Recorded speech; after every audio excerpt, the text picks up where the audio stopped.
Hi, all. As we enter week 6, I hope that you're seeing the trajectory that our course is taking. So, we started with some really good secular standards for what makes a good leader. And I think you've seen some echoes of servant leadership, stepping outside of yourself, empathy, recognizing others. We've slipped into EQ ideas. And now we're fully into looking at Jesus.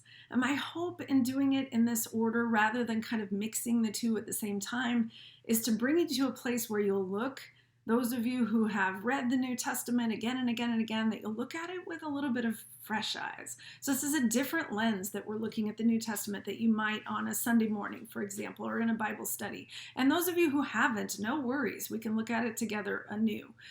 I'd like you looking at it with a leadership lens and an idea of what you can emulate, what you can learn from, and I'll just give away my conclusion for the whole course, the master of good leadership, which was Jesus Christ. So why would we not look to him for how to be a good leader and how to copy the things that he did and try to mimic the best that we're able to, and certainly with Holy Spirit guidance along the way.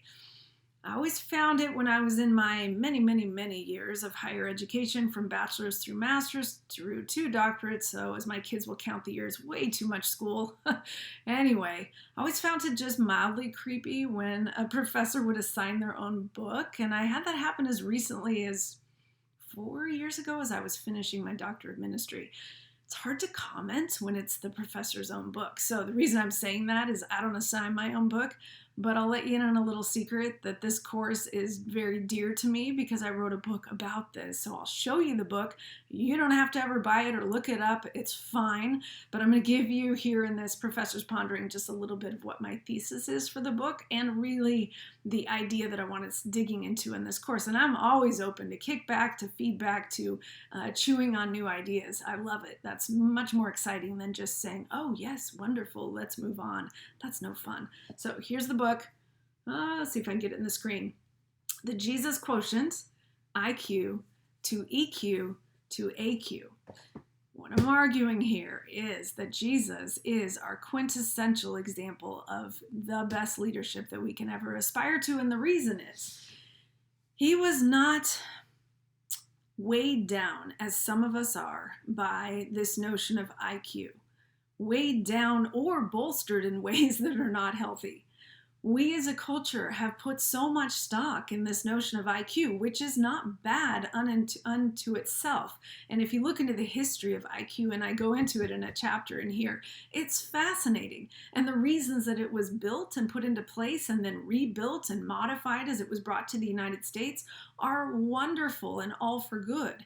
But it has been misused. And I don't know about you, but when I was growing up, and I think I've said I've never had an IQ test, don't really intend to, because I don't want to feel either locked into it or egotistical about it. Probably I'd feel locked into it because it's probably lower than I hope it would be. I don't know.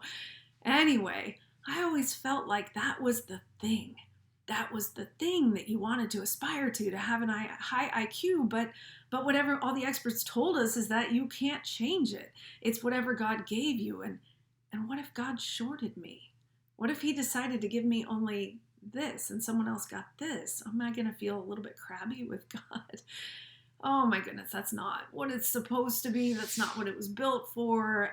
But I hope if you'll think in the depth of who you are, and some of you may not have this experience, and I really hope you don't, I want you to ponder what your ideas about IQ are. What weight do you put on it? Do you believe that it's, to use a term, the gospel truth, whatever someone's IQ is? How have you been raised or trained or educated to think about it? Jesus never had to worry about his IQ. Jesus was God. So he didn't walk into a situation where he's speaking with one individual or he's speaking in front of a crowd of 5,000 and think, I wonder if I'm smart enough. I wonder if they'll think that I'm intelligent enough if I use this language, or I wonder if I need to dumb down my language a little so that they don't think that I'm egotistical or that I think I'm better than they are. He didn't need to worry about it. And for a lot of us, it is a little bit of a barrier. It's a little bit of a burden that we carry on whatever level we carry the burden, whether we're thinking too much of ourselves or I would suggest probably for most of us, thinking less of ourselves than we should. And it doesn't just mean IQ comes to stand for something. It does not just mean that you need to know your IQ number. I think most of us don't, frankly. It's this idea of intelligence that cannot be changed. Who defines what that intelligence is? What is intelligence? Is it your ability, if I give you information, to spit it back to me if accurately? That's intelligence? I would say no, that's not what I would be looking for. Intelligence to me is all of the things that we're going to talk about and that are in Jesus in perfection. So he didn't walk around with this weight of IQ and worry about his own IQ. Next comes EQ. And you've had just a brief introduction to what EQ is, emotional intelligence. So it's really the ability to ascertain your emotions as they're happening, perhaps just before they happen, for those who are most adept at it, and to be able to name what that emotion is, to be able to modulate it appropriately. It doesn't mean to tamp things down at all. Emotions are good. God gifted us with emotions, all emotions. Jesus got angry. He overturned tables. Righteous anger can be a really good thing. And if we aren't called to righteous anger, something is wrong. There are times when we must step into that. So, are you able to identify your own emotions and how quickly?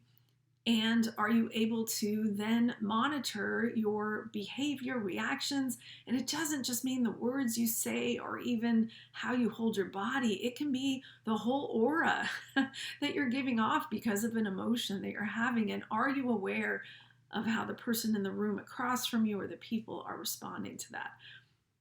Jesus also didn't walk into a situation, whether one-on-one or in a group, worried about his emotions.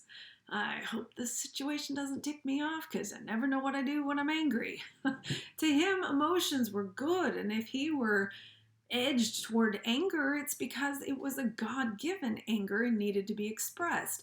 And if he was sorrowful, he cried. And if he was joyful, he laughed. Wouldn't it be wonderful if we were all that confident about our own emotions and that attuned to them and knew that by God's grace, we were called to them, that they weren't wrong in a moment or going to throw things off in the situation. For most of us, emotional intelligence has a lot to do with our childhoods, our upbringing, and how much we've taken the time to dig into it. So experts will tell you that IQ, in our cultural understanding of it, is a locked equation, and that EQ can be learned. Absolutely. You can practice, you can go into counseling, you can do a multitude of things. Just educate yourself, read about it, and then start practicing exercises where you practice different techniques in order to improve your emotional intelligence.